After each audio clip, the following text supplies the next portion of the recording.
We have an event on the 7th of September, Marble Arch, 1 p.m. that we are titling as the Resurrection of the Freedom Movement.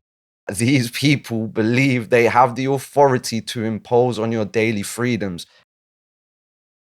Hello and welcome to Resistance GB. Today I'm joined by Montgomery Toms. Nacho from Standup X. So guys, where will people know you from? My name's Nacho. I founded a group called Standup X on May the 2nd, 2020. It was a group founded in the name of freedom and as a response to the infringements on our rights that we saw the last few years. May the 2nd, 2020 was when one of the first, it was like a couple months into the first lockdown being introduced, and those very harsh restrictions on our fundamental basic human rights, the lockdowns, the vaccine mandates, the mask mandates, all of those measures were aspects that the government chose to impose that I was completely against and many people were against. So we decided to combat and unite and connect people that were in opposition of those measures to basically stand for our freedom. So we decided to go out in protest. On May the 2nd, 2020, we began with about 20 people, and through efforts of constant activism and leaflet distribution and just grassroots activism, regular protesting, we built the momentum of the freedom movement, which I'm sure many of your viewers will be familiar with. You're most definitely familiar with. You've documented a lot of the freedom movement over the last few years from the beginning, and you've seen the build-up and the growth of the freedom protests. Because you were one of the first. You were basically the first group out of the gate who just went, no, we're going to organise and we're going to fight against this. Absolutely. We were the first group, as far as I know, in the UK that was protesting against the lockdown measures. And like I say, we began with about 20 people, and a year later, we had hundreds of thousands of people marching on the streets of London. We started off as just the only group that was doing such work, but months in, many other groups and initiatives were born out of the freedom movement, and it's now a vast collection of initiatives and groups and different approaches, different notable leaders and people in the movement who each contribute and make up the extensive freedom movement in the UK. And Monty, do you want to give people a little bit of background on yourself? Of course. So I'm younger, obviously. I am one of the younger individuals, more new when it comes to organising demonstrations and being involved so publicly in activism. When I was 14, lockdown hit. Now I'm 19, so I've seen a slightly different progression. I've seen what it is to be inside the education system. I've watched my generation evolve from a George Orwell type society, and now I actually want to do something about it. Now I'm in a position where I'm working with individuals like Nacho to bring in the youth as much as possible and continue that fight back and response to the dystopian misery that we're currently seeing ourselves in. And you're currently a political commentator online, aren't you? Yeah, and it's been growing. Well, fortunately, as you know, you get to see your demographic. You get to see who you're pulling in. When I look at the analytics, it's age 18 to 30, predominantly. Barely any other demographic I'm pulling in, which is my intention. That's what I set out to do. You can find me on Instagram. And, for example, I did a video outside of an Amazon Fresh store the other day, pulled in just south of 1 million views, just discussing the basics of digital ID and how Amazon Fresh stores are the stepping stone in that direction. So things are happening. It's not just some sort of project that I'm working on which isn't going anywhere. You know, it's having an effect, and I hope for it to evolve, especially with this man. And how did you get into this? Growing up in the lockdowns when you were 14. Yeah, so when I was 14 when lockdown hit. I had my 15th birthday in lockdown, and then I went back to school when I was 15. In terms of involving myself in trying to have some sort of an impact and make a difference, I was coming to London when I was 15, 16 and attending the demos that Nacho was putting together. And then I met a man who I'm sure many of the viewers are familiar with. Go on. Oh, well, I was going to ask, what was it like being a kid, age 14, when these lockdowns came about? Yeah, of course. So being 14 in lockdown. I'm very fortunate I didn't grow up in London. Okay, I moved back to London, but I grew up in the countryside. So for me, I was very isolated from the reality of how people are actually operating. It's only until they brought masks in and I went back into education where I saw the ridiculous cognitive dissonance. Then I really started to wake up to the fact that majority of my generation are enslaved to a sheep mentality. And I was within education. And when the masks were brought in, it was a visual symbol of fear. And it was used to manipulate the youth into even turning on each other. I mean, I had students jabbing me in the chest and telling me that I'm responsible for killing their granddad, all that, basic stuff we heard. Difference is I was, 15 at the time. So all students deal with an element of banter. But when you are pushing back to the degree that someone like myself was when not wearing a mask, and that's such a visual thing, it was extremely strange. I lived an experience that very few can share, but I wouldn't change it. And that has led me to go in a direction of my life, which, I'm thoroughly pleased with. So, I could go into loads more detail, of course. But So, what are you guys up to now, and how are you fighting back together? go for it.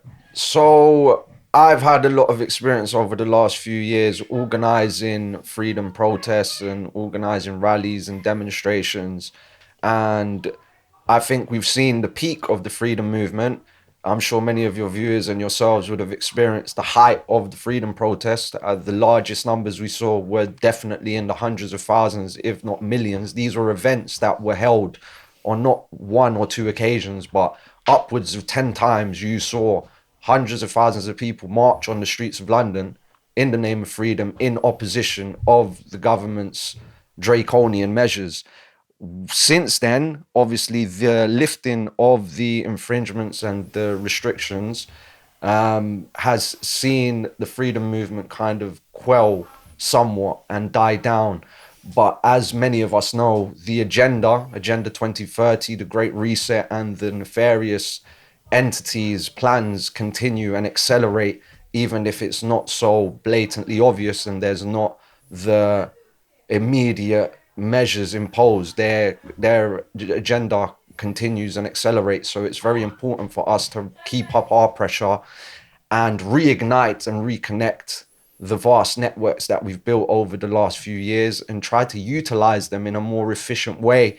I think the freedom protests are very, very important to connect and unite us and allow us to show our presence, show these entities the extent of our power, and begin to formulate means of collectively orchestrating methods for our liberation and for society's development. So basically, we're restarting the freedom protests, and we have an event on the 7th of September, Marble Arch, 1 p.m. that we are titling as the Resurrecting of the freedom movement. So if you have been part of those freedom protests over the last few years, we are restarting the movement. So if you miss those events, come along to the restart of that. And if you haven't been to those events, I urge you, if you are someone who is concerned with how the world is going at the moment and the amount of power that our governments have over our daily lives, then this is an event for you. That was good. Shall I add a bit? Of course. Obviously, I've never been a figurehead for organising demonstrations, and barely anyone knows my face from that. Obviously Nacho, people see Nacho's face and they go, "Oh, you're the guy that started the demos." I'm trying to bring in, as I say, a new demographic, and on the 7th of September, 1 p.m, Marble Arch, we're trying to resurrect something with a slightly new kind of, maybe you could just say, modern approach, and some. We want to elevate it and build and upon everything that we've learned the last few years. I'm sure you have learned a tremendous amount as to how demonstrations are run and are pulled together. Obviously, we've seen people are nervous attending demonstrations at the moment because of the how they've ramped things up regarding arrests and prison sentences for utterly ludicrous crimes. Just want to say quickly, it's very important that we don't give in to the fear, and we see a lot of false threats from these entities. Do not be fearful of what they threaten you with, because that keeps you in a state of not acting, and that's the one thing that we can't do. We must act, we must stand up. And we've been at Hope, so we're currently filming at Hope Festival. And we've engaged with so many people about this demonstration, and everything's been Overwhelmingly positive feedback. and we've had feedback. You know, people have things to say, and we welcome every single inch of feedback. But we really do hope that do you like my little joke? Yeah, I really do hope that this demonstration is a step in a fresh direction, and we can't help but try. And we really hope that people, you know, respect us for that and join us. And yeah, and we welcome all feedback. If you have any suggestions, any advice, recommendations, criticisms, let us know. If you have a vision of how you believe we should be trying to direct the freedom movement, let us know. We're here to construct a collaborative approach, and that is what's very important for the world at the moment. I think we, as a collective, have the resolution held within our true collaboration. It's just finding a means of accessing the collaboration of the masses. Yeah. Because one thing I've noticed is that there is actually a change in the demographic. So you are getting more young people coming out and protesting now, which is quite interesting. You're seeing more young people at Hope. Yeah. So I think that there has been a bit of an interesting shift, because I think young people are now seeing how screwed their futures are. Well, what you got to remember, I'm 19 now, and can I swear? Yeah. Okay. Just checking. You know, majority of young people now are pretty pissed off. They're now 19 and they remember being 14 when lockdown hit, and they're looking at it going, hang on a minute. We thought it was a bit of fun, and yeah, lockdown was crap and all, but now we're in a stage where I can't even afford to move out of my mum's house. And you've got a bunch of angry young men all ready to have some sort of, you know, fight back and push back against what's been done to them. And I, you know, completely respect that. And do you think mass migration also plays a lot into this? In what respect? Well, you've got wages being depressed by the mass migration, and then you've got house prices being pushed up. So people are earning less, and they're, you know, being, you know, they're priced out of the housing ladder. So it's literally push and pull in both directions, which is just making it harder for young people. I think with the migration debate, which is actually something that we have discussed with people at this festival, is our demonstration is trying to overlook that problem and kind of undermine it in a way and say we're looking at a bigger picture here. So I'm not just overlooking your question. I believe that Agenda 2030, the Great Reset, and the influx of migration is just a small slither on the effect of their idea and concept as to how they want to turn us into their version of a utopia. So by having issues with mass migration, of course, we can't look at that and just ignore that as an issue. I don't think it's the sole issue. I think it's an issue, and it's definitely a big factor as to how it's affecting the UK specifically. And yeah, I mean, I live in London. I have worked in jobs which are especially, you know, migrant heavy, and I've seen the clash of culture and how I've, just give you a small example, have worked 70 hours in a week at the age of 18 just so I can pay my rent. And other individuals who I'm working with have worked 3 days a week, part-time hours. They brought their family over on a European passport when we're still in the EU. They get majority of their house paid for by the government, and then they have the rest of the week off. So I have observed that. But I'm not going to sit here and say that that's the fundamental issue that we are facing. I believe it's a strand of a very complicated web. And the root of that, you could go further and further, but the root of that, I believe, is the United Nations Agenda 2030. And I believe it's the Great Reset from the World Economic Forum. And it's a very complex web. And that's just one strand. Okay, so before we wrap up, let me know, what are you going to be doing on this march that you're organising? Firstly, we will be leading a conventional march and distributing a lot of very thoroughly compiled information to the public about the dangers that they find themselves in, how all of the current societal issues, including mass migration, including the push to go cashless, including net zero, all of these factors are part of a wider agenda that is that is termed under the Great Reset and Agenda 2030.